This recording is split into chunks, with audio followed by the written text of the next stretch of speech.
पढ़ने में मन नहीं लगता, बार बार डिस्ट्रैक्ट हो जाता हूँ। जब भी पढ़ने बैठता हूँ तो मन पढ़ाई से हटकर फोन में लग जाता है। दोस्तों के साथ घूमने में मजा आता है। अगर ये सब तुम्हारे साथ भी होता है तो दोस्त तुम अपने मन के गुलाम बन चुके हो। तुम्हारी इंद्रियां तुम्हारे कंट्रोल में नहीं है। ये मन तुमसे वो सब कराएगा जो इसे करने में मजा आता है। तुम्हारे मन को तुम्हारे सपनों से, तुम्हारे फ्यूचर प्लान से, तुम्हारी रिस्पॉन्सिबिलिटीज से कोई लेना देना नहीं है। इसे तो बस वो चाहिए जिससे इसे प्लेजर मिले, फिर उससे चाहे तुम्हारा फायदा हो या फिर तुम्हारा नुकसान। और अगर तुम्हें इस प्रॉब्लम से बाहर आना है तो तुम्हें अपने मन को कंट्रोल करना पड़ेगा। जिस मन ने तुम्हें अपना गुलाम बना रखा है, तुम्हें उसी मन को अपना गुलाम बनाना पड़ेगा। तुम्हें अपने मन के खिलाफ जाना पड़ेगा। ये इतना आसान नहीं होगा पर तुम्हें ये करना ही पड़ेगा, क्योंकि तुम्हारे लिए तुम्हारी पढ़ाई से इंपॉर्टेंट कुछ भी नहीं है। जब भी पढ़ने बैठो तो हमेशा एक टाइम पीरियड सेट करके बैठो, चाहे वो 15 मिनट हो, आधे घंटे हो या फिर 1 घंटे हो। उस सेट किए हुए टाइम से पहले तुम्हें नहीं उठना है। फिर चाहे मन कितना भी वहां से भागने की कोशिश करे, तुम्हें उठना नहीं है। और अगर तुम उठ गए तो तुम फिर अपने मन से हार गए। और अगर तुमने फिर कोशिश नहीं की तो ये मन हर दिन तुम्हें ऐसे ही हराता रहेगा और तुम वहां तक कभी नहीं पहुंच पाओगे जहां तुम पहुंचना चाहते हो। और अंत में तुम खुद को ही कोसोगे कि काश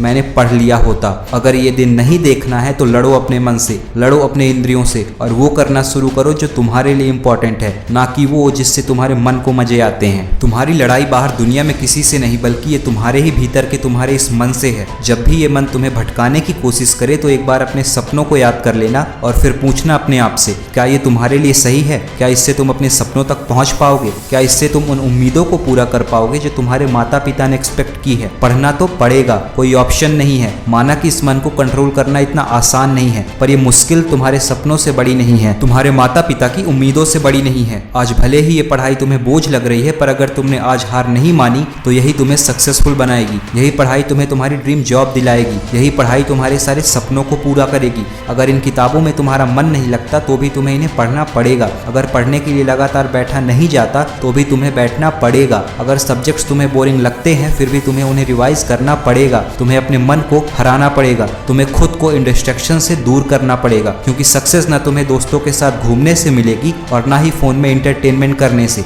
कब तक खुद से ही झूठ बोलते रहोगे? कब तक खुद को झूठी दिलासा देते रहोगे? कब तक अपने माँ बाप को पागल बनाते रहोगे? कब तक उनके पैसे बर्बाद करते रहोगे? और कब तक किस्मत के भरोसे बैठे रहोगे? ये पता होते हुए भी कि तुम्हारी तैयारी अधूरी है, ये जानते हुए भी कि तुम हर रोज खुद को कल का बहाना देकर आज फिर से नहीं पढ़ रहे हो। तुमने कल कल कल करके पहले ही ना जाने कितने साल बर्बाद कर दिए हैं और फिर भी तुम यही किए जा रहे हो। दोस्त, अगर सब कुछ पाना इतना आसान होता तो आज हर कोई कामयाब होता, पर कामयाबी बलिदान मांगती है, कामयाबी समय मांगती है, कामयाबी समर्पण मांगती है। अभी भी वक्त है पढ़ने का, अभी भी वक्त है अपने और अपनों को सपने को पूरा करने का। बस तुम्हें खुद से जीतना है, तुम्हें अपने सपनों के लिए लड़ना है और तुम्हें कोई नहीं हरा सकता। इसी के साथ मिलते हैं नेक्स्ट वीडियो में। Till then keep rocking and keep succeeding.